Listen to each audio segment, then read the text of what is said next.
Nandito ako sa restaurant, katabi ng tinutuluyan ko mga dreno. Mamaya papakita ko sa inyo yung etong lugar. Green Cups ang tawag dyan mga dre. Capsule Hotel. Magkano to? 250 Mexican peso. Parang ang mura, di ba? Kasi Mexican peso lang binabayad mo.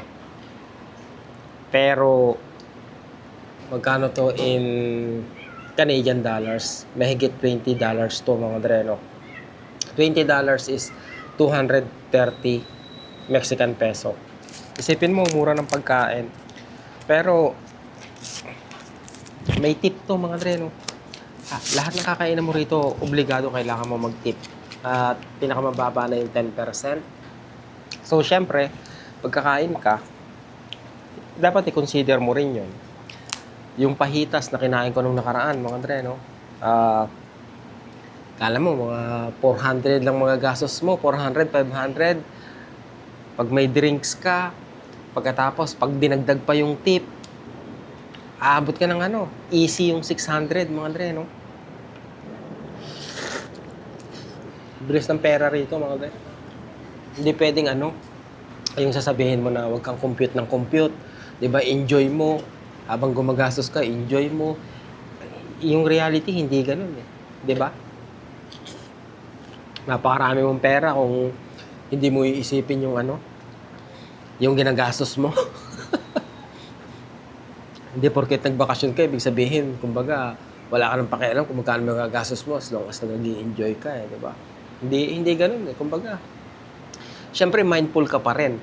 Dahil at the end of the day, mga Andre, no, pera mo to na inipon eh. So, paano? Ang hirap ma-recover, 'di ba? Yung nagastos mo kung tutuusin. I mean, honestly speaking, 'di ba? Yung reality speaking na hindi naman gano'n na nakabakasyon ka, sige, gumastos ka ng gumastos. Kung pwede ka makatipid habang nag-i-enjoy, why not, 'di ba? Tinitingnan ko ngayon to, etong tinutuluyan ko mga dreno. Kung pupunta kayo ng March dito, ang presyo na itong tinutuluyan ko ngayon ay 191 Canadian dollars per night. Ang mahal pag Marso, mga dreno. Ilang araw ako nag-stay rito? Ay ilang gabi? 18, 19, 20, 21, 22, 23, 24. Hanggang 24 ako. 24 ng gabi, 25 ang alis ko mga dre, no? So, 8 days, 7 nights. Alam niyo magkano lang binayaran ko? 289 Canadian dollars mga dre, no? Samantalang kung pupunta kayo rito ng March, $191 kayo per per night. Papakita ko sa inyo yung tinutuluyan ko. Kung may idea kayo sa Capsule Hotel mga dre, Capsule Hotel, parang lang yun, parang nicho. Yung ganun yung dating, no? Pero, mas prepare ko naman yung Capsule Hotel kaysa dun sa mga mga dreno. Yung bunker bed, yung double decker, kasi kurtina lang yun eh. Etong Capsule Hotel, mga dreno, papakita ko sa inyo mamaya.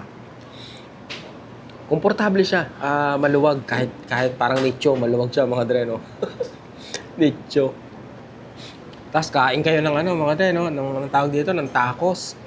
Mga magkano isa? 60, 70. Kain kayo ng 3, di ba? Tapos kuha kayo ng drinks. Aabot na ng yun, mga dreno, mga 300. Plus tip pa, di ba? Basta lagi nyo isama yung tip. Tuwing kakain kayo, lagi nyo i-consider yung magkano yung kakainin nyo. Mas mahal yung kakainin nyo, mas malaki yung tip nyo, syempre. Kumain kayo ng 500. Kala nyo malaking pera yun, mga 500 Mexican peso. O kaya akala nyo mura yun. Pero pag kinonvert nyo yun into dollars, maiisip nyo na ang presyuhan ng pagkain dito, parang USD yung presyo ng pagkain dito, mga US dollars. Order dapat akong sinangag. May mga sahog na karne yata yun. Pero 250 rin eh. Okay, ito na lang. Gusto ko sana kumain ng kanin eh. May kasamang kanin to. Gugulat ka rito, ang mahal ng ano. Ay, hindi pala magugulat ka, ang bilis maubos ng pera mo. Kala mo, mura. Mura yan, Mexican peso lang eh. Pagtingin mo, saan yung cash ko? Hindi, wala ka pang tan eh. Pero yung pera mo, ubos na. Hindi pala ako umorder ng drinks, mga dreno. Dala ko to. Nakalagay ito sa rep. Itong tinutuluyan ko. Yung tinutuluyan ko, walang kasamang pagkain yan, mga dreno. Talagang tulugan lang. Libre yung kape. Kahit anong oras, kahit anong araw. Unlimited yung kape nila. Pwede kang magluto kung gusto mo. May mini fridge din sila. Kung may mga pagkain kang gustong ilagay. Medyo matabang lang itong kinakain ko, mga dreno. Pagtapos ko kumain, maglalakad lang ako dito sa kanto, mga dreno. Maglalakad lang ako dyan sa kanto. May tindahan dyan. Bibili ako ng ice cream. Napakaganda ng location ng hotel na to, mga dreno. Nabusog naman ako. Pero hindi ako nasiyahan. 100 Canadian dollars mo rito. Ang bilis, mga dre. Ano sa isang ano? Sa isang araw, kulang. Pagkain ka ng kain sa labas, tapos medyo hindi ka mindful sa gastos mo. Eto, tingnan natin ang presyo ng 250. Siyempre, 250 may tip akong 10%. So that's 25 Mexican peso. Bilis ng pera rito. Pero nandito ako sa mga dre, siyempre consider nyo rin na nandito ako sa hotel zone. Medyo konti lang yung choices ng pagkain dito. At saka, ayun nga, medyo may kamahalan. Kung gusto nyo makatipid-tipid kayo, is lumabas kayo rito.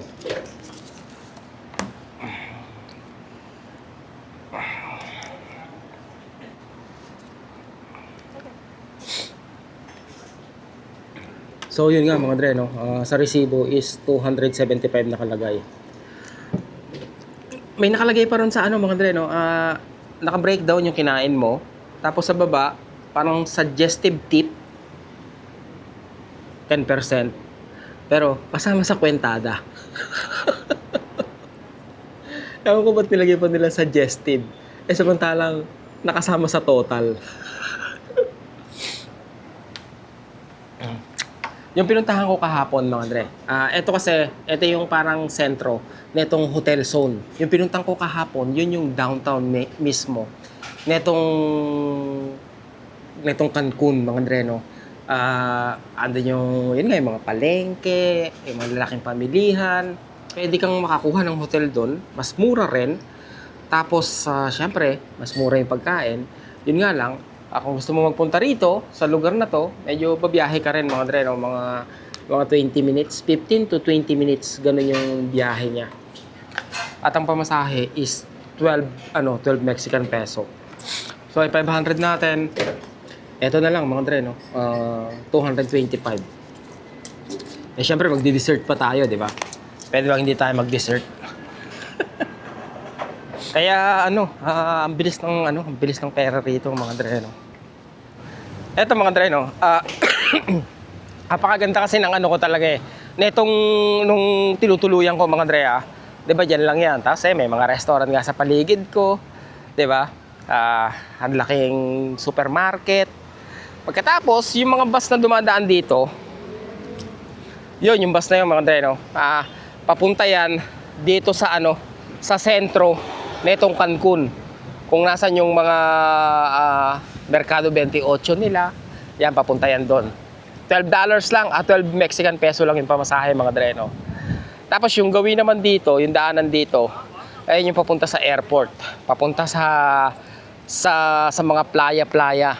Kasi parang nga lang to, mga dre, no. Malaking sandbar. Yung straight na yan, papunta sa airport, mula rito papunta sa airport, parang isang malaking sandbar lang yan. Kabilaan, puro hotel. Kabilaang side, Puro, anong tawag yan, dalampasigan mga dreno. Kaya, ang galing ko pumili ng hotel mga dreno. Yun. Pili tayo ng ano, syempre. Pili tayo ng dessert mga dreno. Tayo ng dessert. Hindi rin masarap yung ano, yung hotdog nila eh. Tsaka hindi rin masarap yung ano nila eh. Yung cup noodles nila eh. Konti lang yung pagtitilian. Ito kaya. Laki naman na ito. Hindi ko mauubos to, sigurado. Ito. Ano tayo? Ayan. 43. So, di nakaka 300 na ako mga dre, no? Hindi pa ako bumili ng ano nun, ng drinks. Di ba? Kaya isipin nyo rin pag ano. Isang bagay pala rito, mga dre, ito sobra akong natutuwa talaga rito, no? Kasi, ilang araw na ako rito, hindi ako nakakakita ng namamalimos, mga dre, no? Wala. Di ba? Parang lahat sila nagtatrabaho, mga dre, no?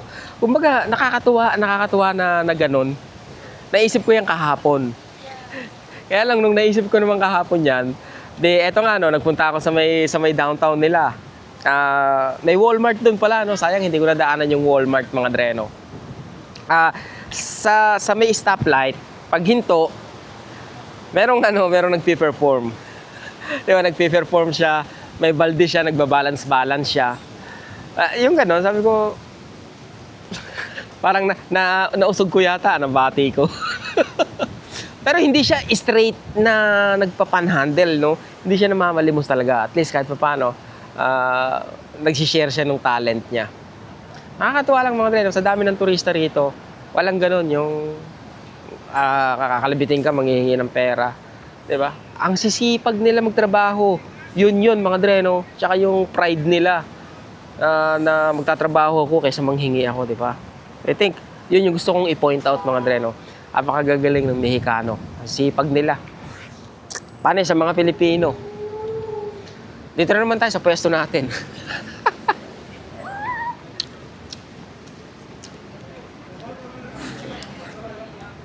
Eto, magkano nga to? 43 o 48? Nung kumain ako ng ice cream, yung Häagen-Dazs, mga dreno, 190. Di ba? Isang scoop lang yun. Oh, eto 48. Okay, hotel tour mga dreno. Yan ang pangalan ng aking hotel. Green Caps Cancun. Green Caps Hotel. Okay. Maliit lang yan mga dreno. Kasi mga capsule lang eh.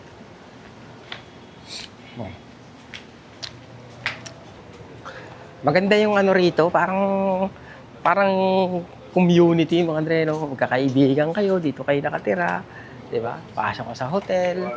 Tapos ito yung anong tawag diyan?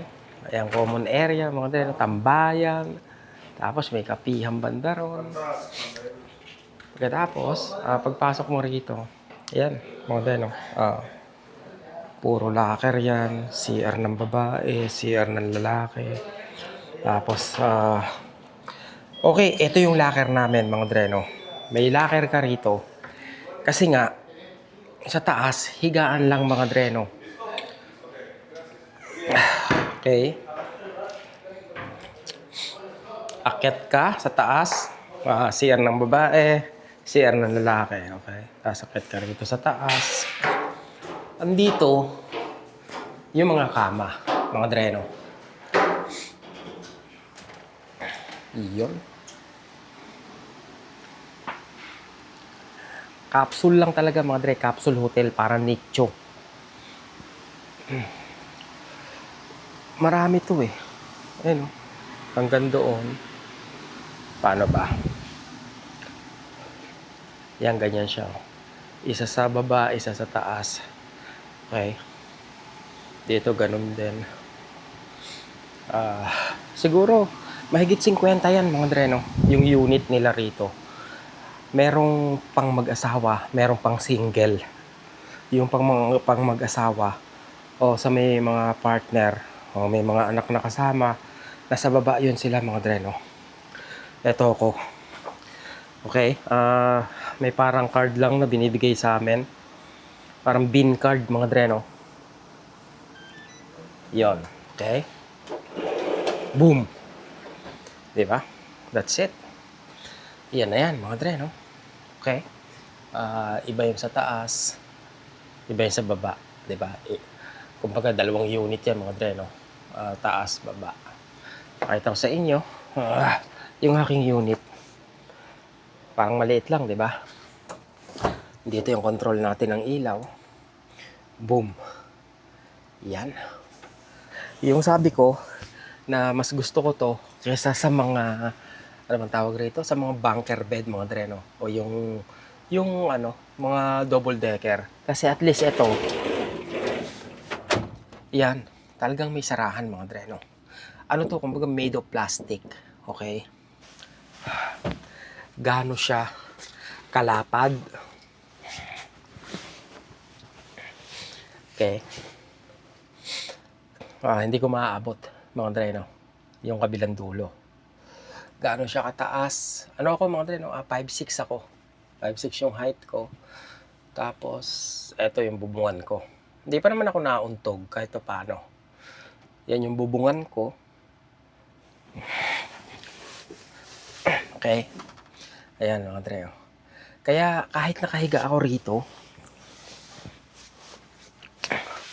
pag nakahiga ako, yan o. Yan yung higaan mga dreno.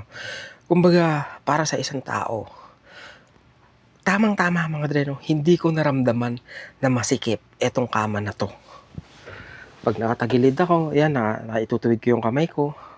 Okay, so, gaano naman to kahaba? Tikit natin yung paa ko dyan. Okay.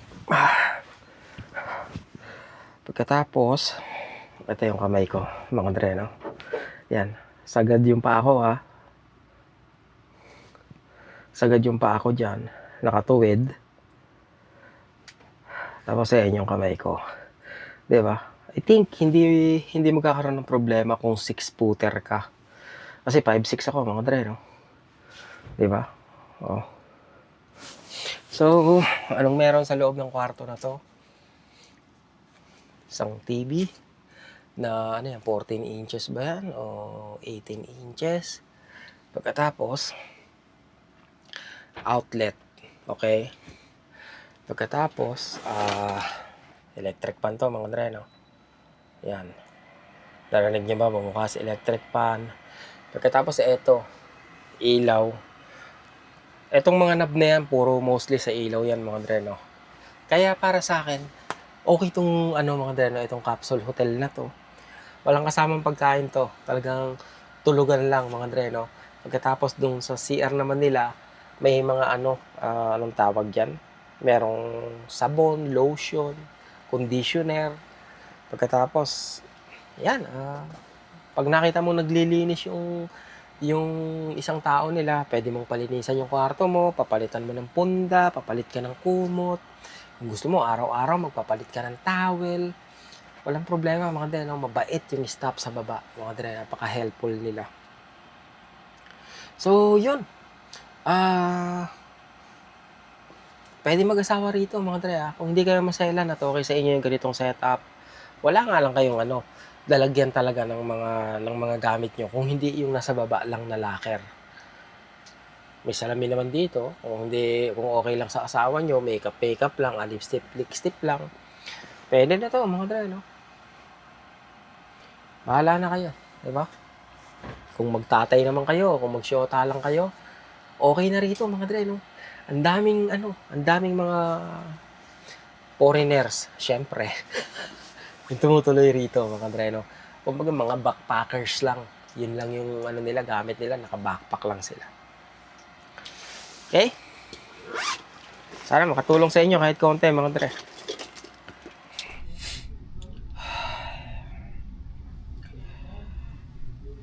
Susubukan ko na magpabook ng aking bus para sa alis ko sa 25 mga dreno. Sabi kailangan daw magpabook eh. Andito ako sa website ng ADO na bus. Ayan mga dreno. ADO. Okay. Kailangan natin magpabook. Tapos piliin lang kung ano yung ating, kung saan tayo manggagaling. Eto mga dre, Cancun, ano yan eh, kumbaga Quintana Roo. Okay, Quintana Roo. Pagkatapos piliin lang yung Cancun QR. Okay, yung origin ko mga dre, no? Origin, teka mali yata Plaza La Isla. Yung Plaza La Isla, ito yung mall dito sa labasan mga dre, no? Diyan ako pipick upin. Pagkatapos yung destination ko is ganun ulit mga dre, no? Quintana Roo. Okay, tapos sa Cancun. Pagkatapos Terminal 3. Okay, ang petsa ay sa December 25. Siguro ang oras is alas 2 ng hapon mga dre, no? Kasi alas 6 yung ano ko eh. Alas 6:20 yung flight ko. Search. Okay. Nagmahal na siya oh. Kahapon may nakikita pa ako dito na na anong tawag dyan, mga tagwa 148 Mexican peso. Ngayon 168 na. So nagre-register ako mga dre sa pagbili ng ticket. Hindi pala ako nag-register, kaya lang nag-sign in ako as guest. Ngayon syempre babayaran ko yung ticket ko online, kaya kailangan natin ng credit card.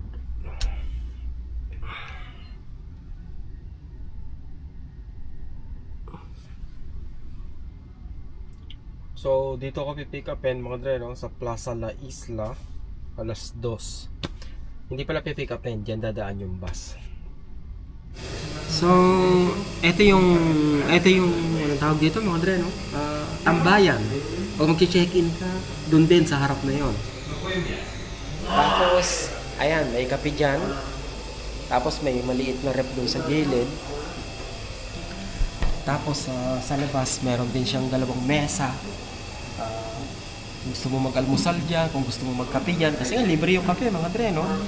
Tapos meron ding microwave. May microwave doon, diba? Tapos yung mga naka-check-in dito, yung mukhang kakainlaban pa yung mga balot-balot, diba? Kasi sabi ko nga sa inyo mga dre, no? Merong mga mag-asawa rito, mag-boyfriend, mag-girlfriend, tapos meron ding magnanay lang. Yan. Maganda yung ano rito mga dre, maganda yung etong lugar na to. Kasi nabanggit ko nga, di ba? Ang lapit mo sa tindahan, pagkagising mo, bili ka ng tinapay sa tindahan, o kaya bili ka ng itlog, lutuin mo rito. May oven dito, pwede mong initin yung mga sandwich na mabibili mo. May kape, libre. Yan ka mag-almusal sa labas. Ganun mga dre, kaya parang homey yung dating ng lugar na to. Kaya nga sa susunod mga dre, baka kung sakali, no, bumalik ako rito, baka dito ulit ako tumuloy eh. Kasi kung nandito ako, mas madali, okay lang sa akin na pupunta sa ibang lugar, lumayo. Pagbalik ko, andito ulit ako sa sentro, di ba? Unlike na kung nasa downtown Cancun ako, masyadong tahimik doon mga dre, no? Ngayon para makasilip ako sa magandang beach, kailangan ko pa bumiyahe. Tapos uuwi uli ako. Mas maganda, nandito ako sa beach. Kung may gusto akong puntahan sa downtown, sasadyain ko lang, di ba? Yun yung mas ideal para sa akin. Depende sa inyo yan, no? Tsaka sa downtown Cancun, hindi ko masyadong alam doon kung nasan yung mga beach doon, di ba? By the way, kung gusto mo pumunta ng Isla Mujeres dito, andyan nga lang yung sakayan, mga dito natawid kalsada lang eh. Tapos, yung bayad ka ng $36, balikan na yun, punta ka sa Isla Mujeres. Sayang sa Isla Mujeres, hindi ako masyadong nakapag-ikot doon. Kasi hindi maganda rin yung pakiramdam ko nung araw na yon, mga dreno. Kasi yung isang naka-check-in dito, nagpunta raw siya sa Isla Mujeres. Ay ko, okay, anong ginawa mo ron? Sabi niya ganun, pumunta siya sa beach side kasi ang sistema doon sa Isla Mujeres, mga dreno, yung beach area, yung dalampasigan, may mga upuan doon. Yung mga upuan doon, pag-aari yun ng kada hotel o restaurant na nasa tapat nun. Pag umupo ka sa upuan doon, kumbaga, let's say, sabihin nila, okay, magbabayad ka ng 500, tapos yung 400 is consumable sa pagkain tsaka sa drinks. Ganun yung kalakaran nila, mga dreno. So, ganun daw yung ginawa niya. Nagbayad siya ng 500, tapos ginamit niya yung isang upuan, nag-sunbathing siya ron, tapos yun nga, umorder siya ng pagkain tsaka drinks na nagkakalaga ng 400. So, ganun yung sistema sa Isla Mujeres, mga dreno. Ako, ang ginawa ko naman doon, markila lang ako ng motorsiklo, 700 Mexican peso. Dapat yun, 8 hours. Kaya lang, nilibot ko lang, mga dreno, kasi maliit lang yung isla eh. Dulot-dulo, hindi ka abutin ng 30 minutes sa pagmumotor eh. Mararating mo na yung dulot-dulo. Kaya hindi na ako masyadong nakapag-explore pa sa klase ng beach sa mga kainan. Kasi parang nasusuka ako na hindi ko maintindihan, no? Kasi dami sa kumakain, mga dreno. Pero maganda rin yung, maganda yung lugar. Diba?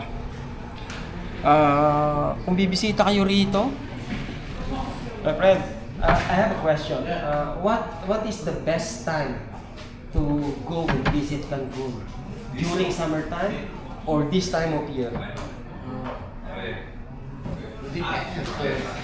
Summer is, I'm thinking of the humidity. That it's too hot. It's really hot. Sunburn. And you're sweating all the time. More people. Yeah, I noticed. And this hotel is more expensive too. During right now, you get a single like 311, 390 something. Single. Thank you.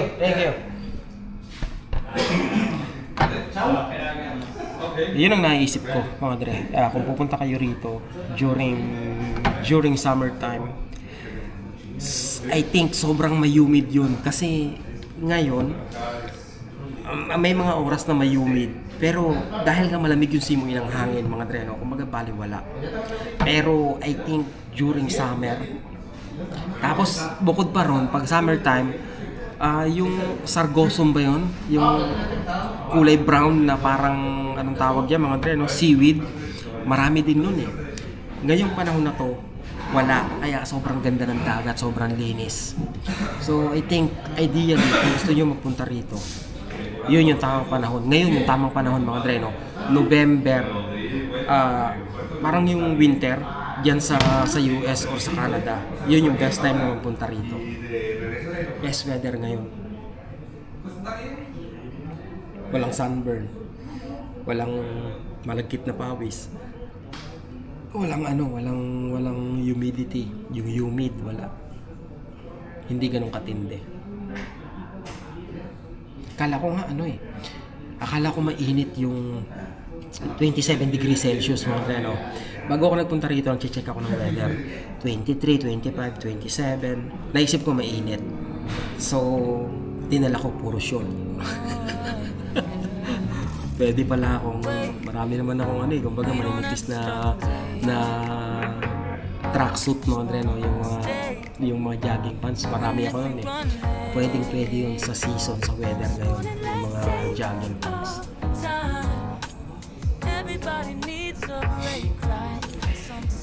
Okay, ano pa? Nakalimutan pa ako. Diba?